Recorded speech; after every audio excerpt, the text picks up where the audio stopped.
Hey guys, this is Amy, and today I've got a video that is going to show you a really cool technique and certain activities you can do to start sounding more like a native speaker when you're communicating. The cool thing is that this technique is really helpful not only for advanced speakers that are just trying to put those final touches on the way that they communicate, but it's also a good habit and a technique to practice for the intermediate students. Now, this video is only for our premium members. I am not sharing this on YouTube or anything like that. For that reason, I'm not doing a lot of editing, so just bear with me. Sometimes I ramble when I talk, and I'll try to stay on topic. So there are really three aspects that I think separate someone from sounding like a person who's learning English or maybe doesn't know the language really well compared to someone that does. So the first aspect is the choice of words that they use when they're speaking. The second one is how they pause and the signals that they use to let the other speaker know that they're thinking. And the third one is pronunciation, or your accent, and the intonation that you use while you're speaking. Okay, so those are the three areas that I'm going to give you activities to help you use the words that native speakers tend to use in everyday communication, and also point you in the right direction to start being able to practice how to make noises or sounds that indicate your thinking, and also what you can do to practice your accent and really developing the tone and rhythm of English while you're speaking. None of these things happen without practice, but regardless of your level, like I said, they're all going to benefit you, especially when you're speaking. I really want to connect, though, how everything you need to be able to practice these activities is here in the premium member area with the conversations that we have. Right now, we have 8 hours of conversations, 34 conversations.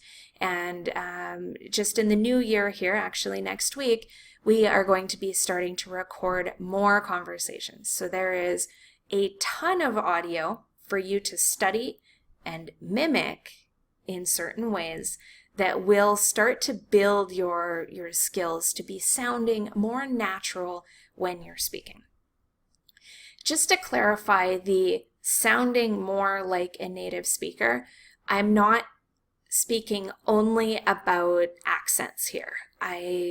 When somebody says that to me, what I think is you want to fit in. You want to be someone who, when they hear you speaking, they know that you have a really good grasp on the language and you can communicate very naturally. It's not forced, it's not difficult, it's not like you're thinking about things. You're doing it in a really natural way. So with that in mind, these are the exercises that I'm giving to you, and that's the goal that I'm going to try to help you to accomplish. So let's get started here with the first activity. I'm going to share my screen with you. We'll have a transcription on one side and the audio player on the other side. And I'm just going to show you certain ways you can go through the transcriptions and the level of detail you need to be studying these conversations in. Just because you can understand them really well doesn't mean you're able to speak like us. And that's the connection I want to help you make today. Okay, so this is where we're really going to stop and think about everything that Curtis and I are saying in the conversations, why we're saying them, why that's our choice of words, if there's a pattern, what the grammar structures are, the phrasal verbs that we tend to use, really everything, every aspect, every pause or sound that we make while we're thinking, the words that we choose to use when we're confirming a comment of another person while they're speaking. All of this. These are very subtle things, but very important if your goal is to actually sound like a native speaker. So before I play the audio, what I'm going to do is come here to the transcription. So it starts by saying, "Hey guys, this is Amy from RealEnglishConversations.com. Today we're going to be talking about restaurants and our experiences with working within restaurants." Okay. Is there anything that can be learned from this initial sentence? Absolutely. Why am I saying, "Hey guys"? Am I saying that because I think that there's only men that listen to our conversations? No, of course not. For me, this is a completely natural phrase, and you will probably hear us say this at the introduction of every single conversation that we have. So if you're walking up to well, not one person, but a group of people, and you want to greet them, you can say, "Hey guys, how's it going?" And whether they're girls or guys, it doesn't really matter. It's not a greeting that is gender specific, okay? So just here, right from the first two words of the introduction to this conversation, if you pay attention to things like this, you are going to see patterns in English and be able to start replicating it. So with this example right here, you can stop and go, "Hey guys, I wonder why they say that." And you think about it a little bit, and then you go, "Well, I think it's probably just a greeting. So when would I use that?" Okay, well, I guess if there's a group of people, I might say, "Hey guys, what's up?" Or, "Hey guys, you want to go out for dinner later?" Things like that. So you could stop, think about when you would use this situation, and then actually practice using a couple of examples. If you're not sure when this phrase is used, there's a really cool dictionary. I think it's called contextreverso.net.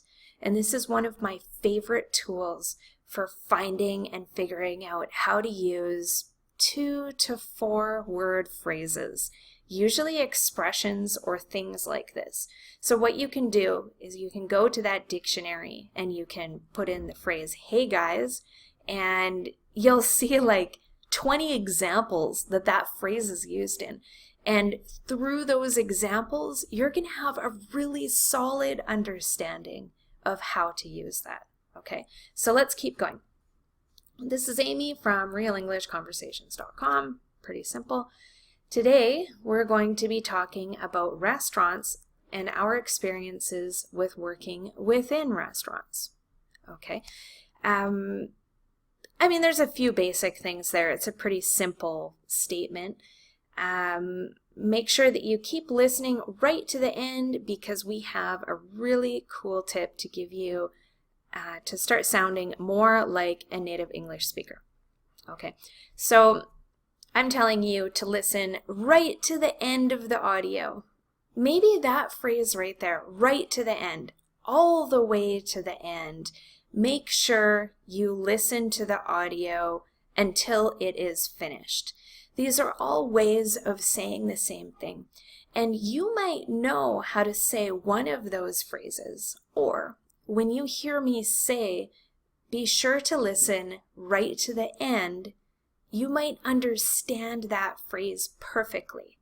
But do you know how to use it? Okay? Practice it. Just say it, right? You stop the audio and you go, okay, so make sure to watch the video right to the end because there's a funny clip that you don't want to miss.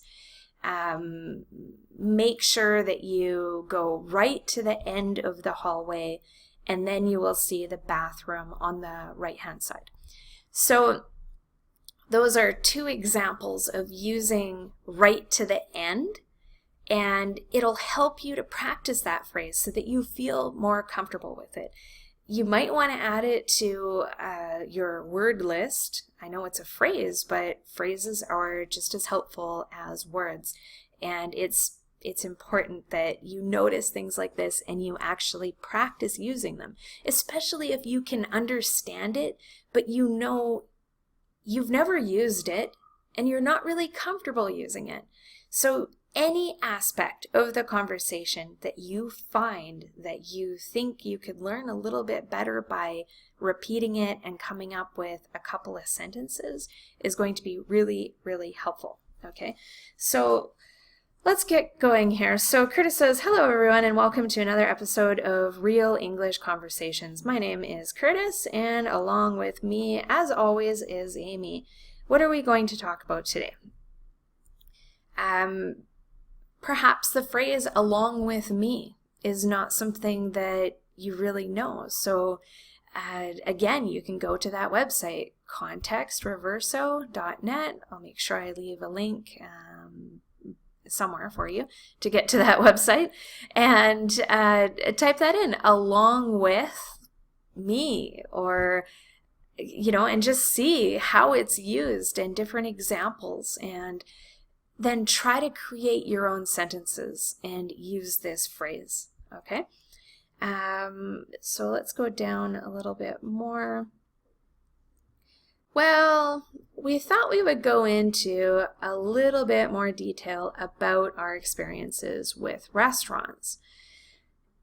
This is coming back to one of the points that I mentioned in the beginning of the video about the pausing words, the thinking words, the sounds that native speakers use just before they start speaking or when they're trying to put their sentence together. All right, so a way that you can practice doing this is to literally mimic me saying it. You can read the transcription, for example, and just practice saying it in that way. Of course, you're going to need to have the audio. Now, something else about the responses when you hear how native speakers interact with each other and the confirmations that you give to the other person so that they know you're listening. So you can see Curtis says, right. Okay. He didn't say yes. He didn't say that. He said right. So what is your typical answer when you hear something from someone else and you agree with what you're saying, or you want to let that person know that you understand what they're saying, or you agree with the statement, or just that you're listening? One of those sounds that lets a person know. There is yeah, right, okay, yeah, sure. Things like that. Those are comments or sounds that you say when you're listening to the other person to really let them know you're involved in the conversation. So we say right a lot. Very, very rarely do we say yes. We actually prefer to say yeah. Are you saying yes or are you saying yeah? Which one do the native speakers use? Okay, we use yeah. So start using yeah. It might not be grammatically correct, but that is what people are saying in conversations, and that's the details like that are what you can really extract from studying our conversations. So let's go down a little bit here. I don't know. Let me go down to... Okay, so I said to Curtis at one point in the conversation, what was it that you hated so much about working in a restaurant? Okay, and this might be something, the word hate. Maybe you're not used to using that word. You might say, oh, I don't like it, or I prefer not to do that, but you're not very comfortable with using the word hate. So you might practice. This is another way that you can really practice using these words in the context of the conversation, to get used to using the words in the same way that we do. So you might pretend you're Curtis first and and just say, oh, I really hate working in restaurants. Okay? And then you're going to pretend that you're me, and I'm going to say, well, Curtis, why did you hate working in restaurants so much? Or what was it that you hated about restaurants? What specifically did you hate about working in restaurants? Those are 3 different ways of saying the exact same thing, okay? And then another way that you can practice using the verb tense in a different way is to take yourself out of the conversation, to not be a person that's participating in the conversation, but someone who's listening to the conversation, which is really your true role here. So you're going to say, well, Curtis hated working in restaurants. And Amy asked him why he hated working in restaurants so much. Okay? You are practicing using the exact same words with the exact same grammar structure that we're using in the dialogue when you're doing that. And the only way for you to practice doing that sort of using the words in the same way is to really focus on one sentence at a time, 1 or 2 sentences or a concept. All right, so let's try it. Let's try it again. So Curtis here says, I didn't like how hot it was in the kitchen, and it was just really smelly. I went home smelling like a restaurant.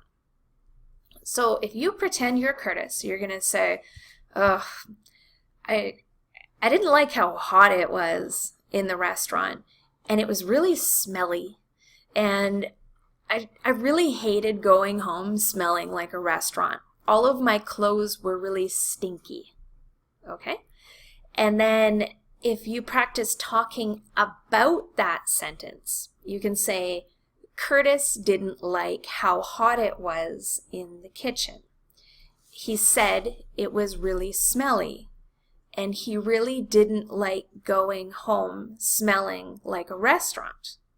All right? You're able to use all of those same words that we're using in the conversation, and this is really, really great practice. I know you can understand this audio perfectly. I know it is very clear, it is not complicated, but I am willing to bet you cannot speak in this way naturally. And this is the type of exercise you need to be able to do in order to make that happen. Okay, so I've got another activity for you, and this is actually one of my favorite activities. I haven't written a blog article or done a video or anything about it because I don't know, it's really difficult to explain, but I really want to share it with you guys because you're premium members and you have trusted me enough to be your teacher and to give you the lessons that are really going to help you get you to your goals. So I'll do my best to try to explain this. So what I have here is a podcast that I found that actually has a transcript in Spanish. So as you know, I'm trying to perfect my Spanish, and I do advanced activities that really help me to use more advanced vocabulary, and I myself am trying to work on sounding more like a native speaker, which means that I need to practice some of these things that I'm not really 100% comfortable with using right now. So what I've done is I've taken the Spanish version of the transcript here, and I've actually done a translation of it in English for myself. So without needing to have an English version of the transcript, I took it from the language I was learning, which is Spanish, and I translated it into my native language. So for you guys, what you're going to need to do is take our transcription, which is in English, and translate it into your native language. All right? Don't worry about it being perfect or if you don't know exactly how to translate it. All you are trying to do is create something in your native language that's going to remind you what you're supposed to be saying in the language you're learning. Okay, so for me, this is my native language, English, and this is the language I'm learning. For you, it'll be the other way around, particularly if you're a Spanish speaker. This is going to be your translation, and this would be my conversation. Get it? Okay, so what you do now is you start by reading what you're trying to learn. So for me, in this case, I am going to try to learn this paragraph here, and I know that it says this. So I might start by just reading along with it, and I'm going to do one sentence at a time. So we go, bueno, comencemos aquí. And I'm like, okay, we will start here. All right, so I go, bueno, comencemos aquí. Okay, we will start here. Now what I need to do is completely ignore this Spanish part for a moment and come over here, and I am going to focus 100% in my native language, and it says, okay, we will start here. And then I need to think and go, what were the exact words that they used in Spanish? And I'll say, bueno, comencemos aquí. All right. And I know that's what it says because this is like a prompt. This is the reminder of what I'm supposed to say in the other language. The challenge is remembering exactly how to say it, exactly how the native speaker said it, and trying to practice that. This is truly an amazing exercise. I recommend that you try it. If you haven't tried it or done something like this before, you are going to have phrases running through your mind all night from what you learned in this activity. It's really good for learning new vocabulary, practicing using new words, and practicing using a grammar structure that you're maybe not used to being able to create on your own. Because like it or not, we all have some aspect of translation that happens from our native language to the language we're learning, all right? But this is a cool way to use translation as a good technique that can help you to practice using grammar structures that you're not used to.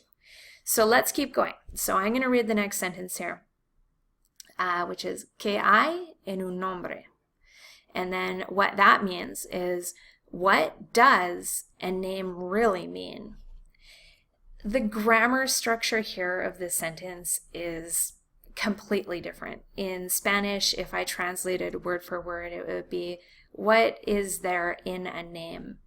But that's not how we say it in English. We say, what does a name really mean? That's a better translation, okay? So I'm going to look at this again and go, ¿Qué hay en un nombre? Okay, so now I start ignoring this side and I start from the beginning. Bueno, comencemos aquí. ¿Qué hay en un nombre? And then we keep going. Es una pregunta que seguro han escuchado varias veces. Okay, so it's a question that I'm sure you have heard many times. Okay, so this is kind of a long sentence, so I'm going to try it. Okay, so es una pregunta que seguro han escuchado varias veces. Did I get it? Es una pregunta que seguro han escuchado varias veces. Yes, I got it. And you go through the activity like that. When you're an intermediate, this is a very challenging activity, so make sure you do it with an audio that you can understand really well.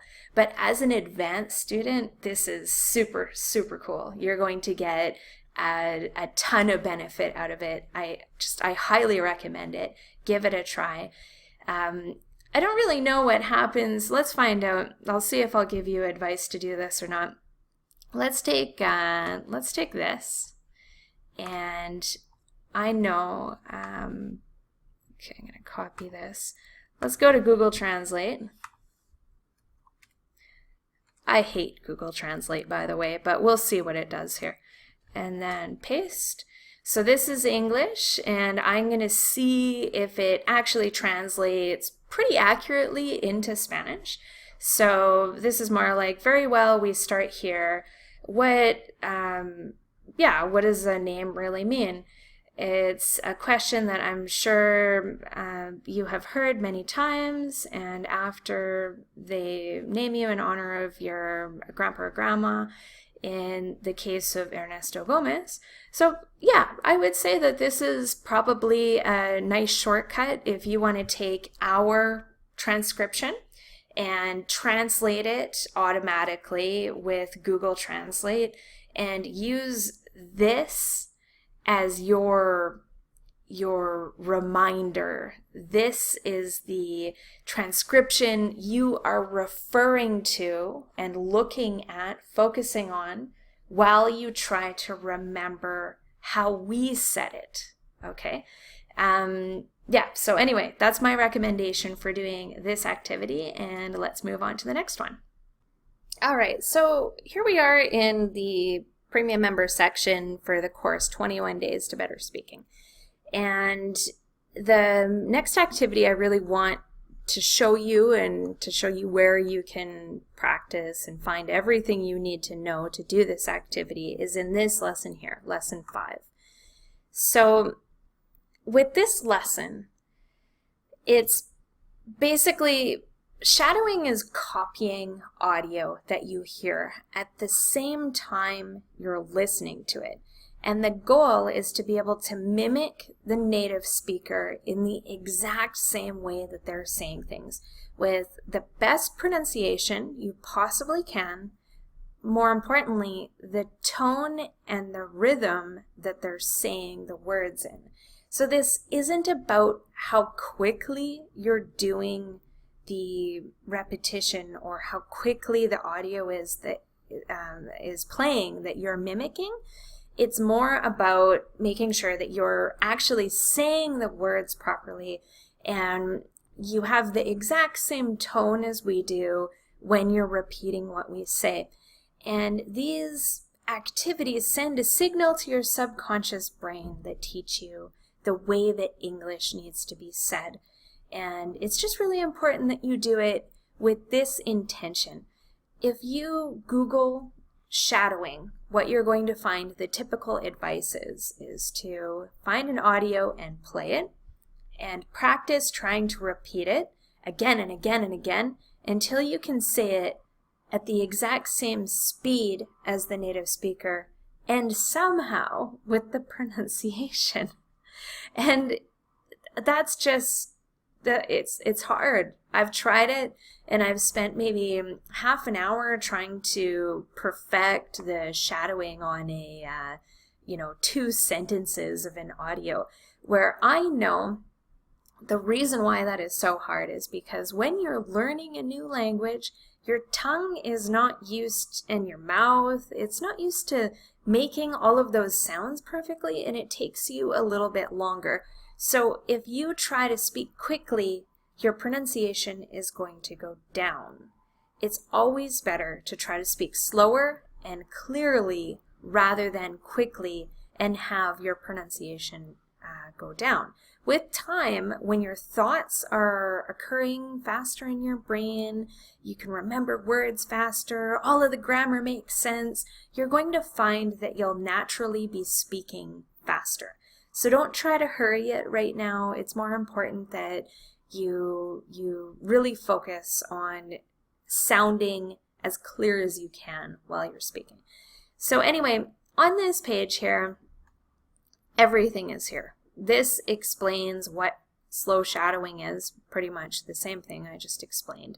This is the activity or the assignment. This is how to do the activity using the software that I recommend. All of the instructions are here. Here is the information you need for how to do shadowing, how to use these software tools for this activity. And then, of course, there's a conversation here with the downloads and the transcription. And really, it's everything that you need here. So to really practice this activity, you can just come to lesson 5 from 21 Days to Better Speaking from the speaking course, and you're going to find everything that you need. All right, so here we are back in the course, 21 Days to Better Speaking, or our speaking course. And this is the last point that I mentioned a little bit earlier in the video, which is about properly using filler words. And although this isn't something that you want to have as a habit when you're fluent, it is natural. It's part of American English and how people think and how they sound, and it can help you to relay the message about how you are thinking right now so the other person knows that you have more to say. And that's kind of what these filler words and sounds do in English. They do that, and they also serve to help you connect your thoughts and sentences together. The way that we speak in English is very different to the way that we write in English. So a lot of times we'll start sentences with the word and, which you're not really supposed to do when you're writing in English, but in speaking, it's fine. So anyway, this lesson here goes into a lot of detail about that. You can watch all the videos, and I have a document here to help you practice some of the most common filler words, and then you study this conversation here, and you're really paying attention to the filler words as you're studying that conversation. And yeah, we have the bonus audio. I forgot all about this. This is a really, really cool audio that has 31 word sounds and expressions that native speakers use in everyday conversation. And we definitely use every single one of these. So you might find this lesson kind of interesting. It's about half an hour long, and the transcript is here. All right, so I know that was kind of a long tutorial that showed you 4 techniques that you can practice to start trying to sound more like a native speaker, how to find the words and really practice using the words, phrases, expression, and grammar in the exact way that we're using it. So anyway, I'd really, really love to hear your feedback about this. If you want to leave a comment either below this video in the comment area or on the YouTube video itself, that would be super awesome. Love to hear from you guys, and let me know how that translation technique goes for you, and if you think that I should add it to the course, 21 Days to Better Speaking. All right, talk to you soon.